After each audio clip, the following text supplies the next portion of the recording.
Welcome to the fifth video in this series, making Frogger with Godot. So we've made quite a bit of progress so far. What we're going to do is we're going to set up a game controller in this video, which is going to eventually be responsible for everything going on in the game. Before we jump in and start coding the game controller, it's probably worth spending a moment just describing what it's going to do, because it's kind of the centerpiece for control of the game as the game is running. So it's going to do everything in terms of state. So it's going to keep track of the score, how many homes we've filled, how much time a frog has left, how many lives we have when we're playing the game. It'll actually be responsible for resetting the frog to its start position. We're going to move that from the frog code to the game controller, and it'll be responsible for the game over as well when we've run out of lives. And the way it does this is by receiving information via signals and also broadcasting information via signals as well. What I mean by that is every time a frog lands home, we'll have a home scene. We haven't done it yet, but we'll have one of these.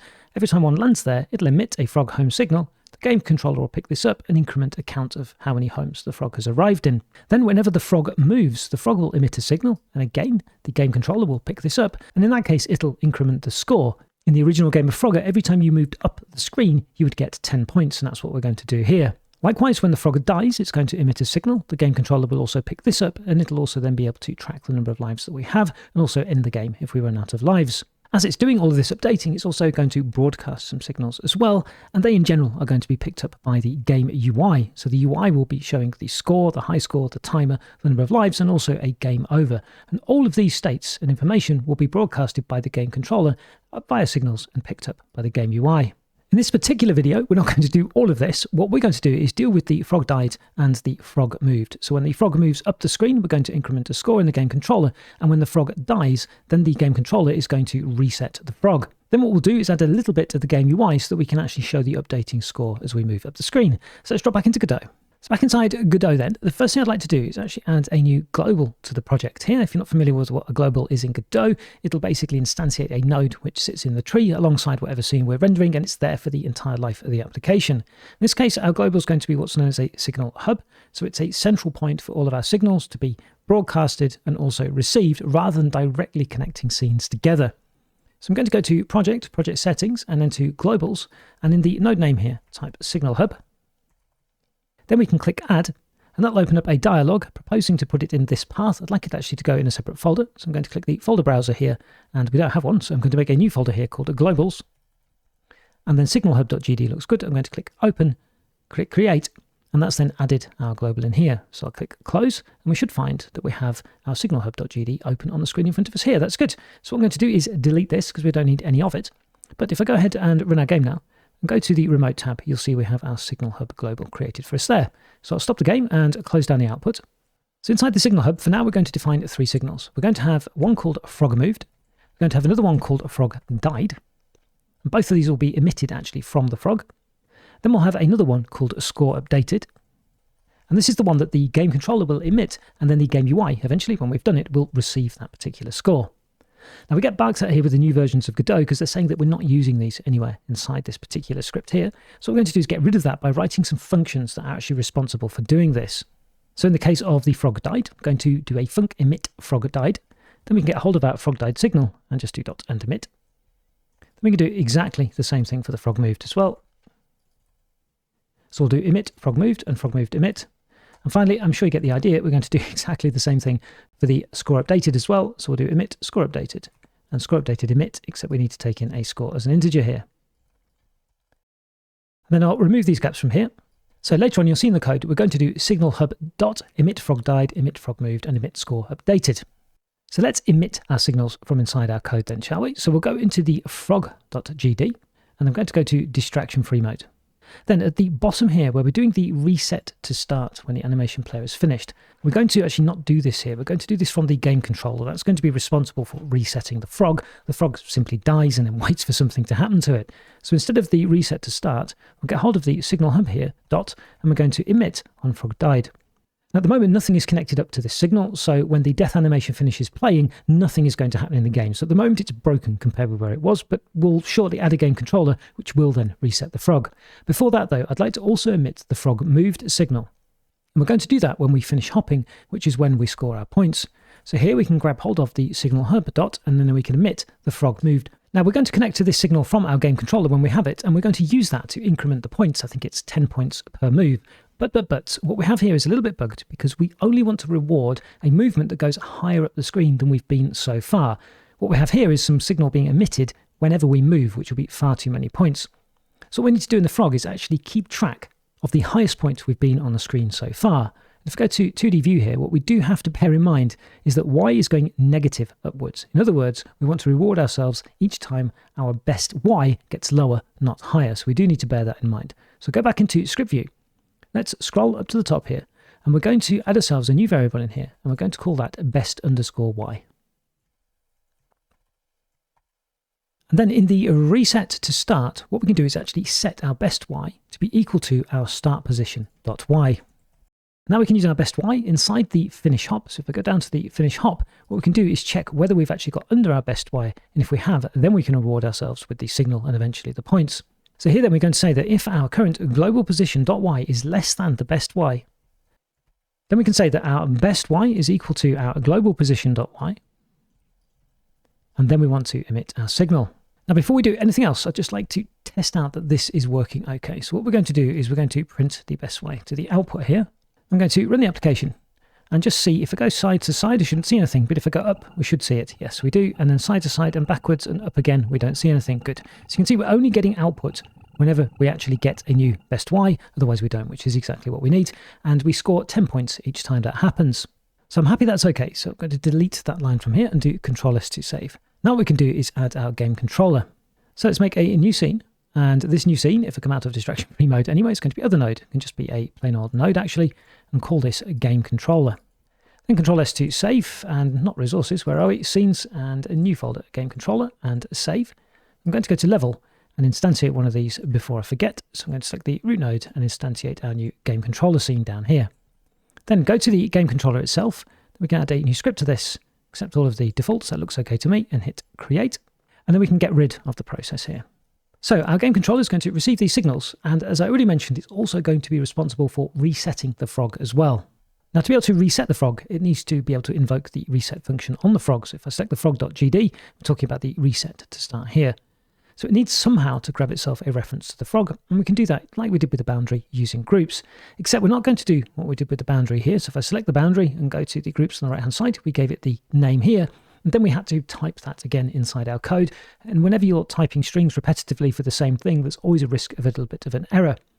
Now with the boundary, we didn't really have a choice but to do it inside the IDE here because it's not its own scene. But with the frog, we do have a choice. And what we'll do is actually set the group up in the frog where we only have to type the string once. And from then on, we can use that particular constant. So what we'll do is make a new const called group name. That's going to be our type string, and we'll set this equal to frog. And we can add this scene to this particular group, just like we are in the IDE. And we need to make sure we do this before the ready, because we're going to set up the reference in the ready of the game controller. So we'll do this in the enter tree, which occurs before the ready. So we'll do func and enter tree. And then we can invoke add to group, and we can set the group name. And now going back to the game controller, what we can do is we can set ourselves up with a new variable, which is going to be our frog reference. That's going to be of type frog. And inside the ready, we can try and get hold of this. So we'll say our frog reference, and I'm going to go to distraction-free mode actually here. It's equal to, and then we can get hold of our entire tree dot, and we want to get the first node in group, and now we can make use of our constants. So we can do frog dot and group name. So we've only typed this string once. Wherever else we need this group name, we can do frog dot group name, and we can say as and frog. And now we can do a little bit of a sanity check here. We can say that if we don't have anything behind our frog reference, it means something has probably gone wrong. So what we're going to do is we're going to print error, so we get loads of red text. I'll just put no frog found, and we can also queue free here as well. So we immediately get rid of our game controller. Otherwise, what we can do is we can start setting up our signals. So we'll grab hold then of our SignalHub dot, and then we want the frog died, and we'll connect that to, and we'll do on frog died. I think that's a good name for that one. And then we'll also do the other one as well. So we want here, I think it was frog moved. And here we can connect this to on frog moved. Now we don't have any of these, so let's write out the definitions. So we've got func and then on frog died. And for now I'll type parse. And then we've got func on frog moved, and I'll type parsed.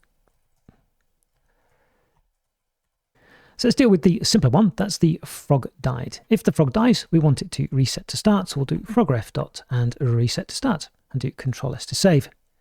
And what we can do actually is check this now. What should happen here is we have the same behavior as before. So when we now hit the edge of the screen, we should then get this reset happening.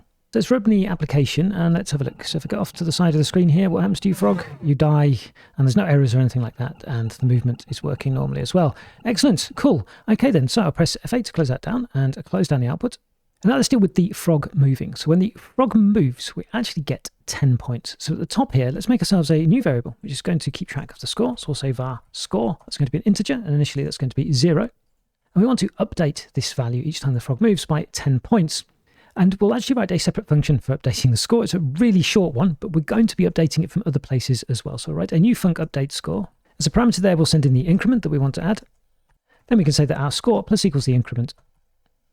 And we can get hold now of our SignalHub. And we can emit the score updated and send in our current score. And that will be picked up later on by our UI when we've done it. Now what I'd like to do is just print the score. And then we want to invoke this update score when the frog moves with 10 points. And that should gain us 10 points for each forward move that we make. So again, I'm going to run the game here, hold my breath here. So do we get 10? Yes. If I go back and back again, excellent. That's what I was looking for. Could we trick it? No. Okay. Good, that looks good to me. Excellent. So we're getting 10 points now each time we get further up the screen. So I'll close that down and close down the output. So we've made really good progress actually. Our game controller is now controlling the resetting of the frog, and it's also giving us points for movement. We'll be doing quite a bit more later on, but what we can do to finish this particular video, I think, is add a little bit of UI so that we can actually see this score on the top of the screen. So I'm going to come out of distraction-free mode and then make a new scene at the top here. That's going to be user interface, and I'll call this GameUi. Control S to save. Where are we? Scenes, game controller. So new folder, GameUi, and save. Then go to 2D view. It's going to make this decidedly easier. Now, before we dive in and build up the GameUi, I'd like to point out to you how it's going to be structured. Otherwise, you're going to be scratching your head a bit as to why we add the nodes that we do. So the whole GameUi you can see on the screen here around the game. It consists of the one up here, the high score, the level, down the bottom right, the timer, and the bottom left, the number of lives. Around the edges, you may notice we've got a little bit of padding. That's a margin. So what we're going to have is we're going to have a margin container, first of all, which is going to give us the margin. And then these two sections that we've got here with the high score, what they actually are is an HBox container. So aligning both of these horizontally, and each of these are VBox containers like this with labels inside. Then on the right hand side, we just have a label all on its own over here. Down the bottom, we have a progress bar here. And here we'll have an HBox container with some texture X in for our frog textures. What we're about to do now is purely this bit on the top left-hand side. However, knowing what's coming up, we're going to lay it out by having an HBox container and then a VBox container inside that. And hopefully now you know why, because I know that later on we're going to add the high score in as well. So if you find it a little bit weird, that's the reason. So back into action then, I'm going to select the GameUi here, add a new node, and here we want a margin container. A container is a special type of UI node which controls the layout of its children, which is what we need. What we'll do with that added is we'll click up here and we will anchor that to full rect, so it covers the entire viewport. Now I'm going to change the name of this actually to MC to keep that shorter for the part when we use it inside our code. Then we're going to add this HBox container here. So I'm going to select root node again, type HB for a horizontal box container to lay things out horizontally, and type HB. And then I'm going to, with the HB selected, add in a VB, which is a vertical box container, and that'll lay everything out vertically. Hopefully, anyway, we're about to see. So selecting the HBox container here, you can see when I select that, its bounding box is covering the entire viewport here. That's not really what we want for this. So I'm going to click the sizing at the top here and go begin horizontally and begin vertically. So it basically disappears and goes to the top left here. That's fine. And with that done, we can select the VBox container and add in our label. So I'm going to add a new, and we want to add a label into here. And then find the inspector on the right-hand side. I've got groups up in here, so find the inspector. And we'll put some text in here, 1-up.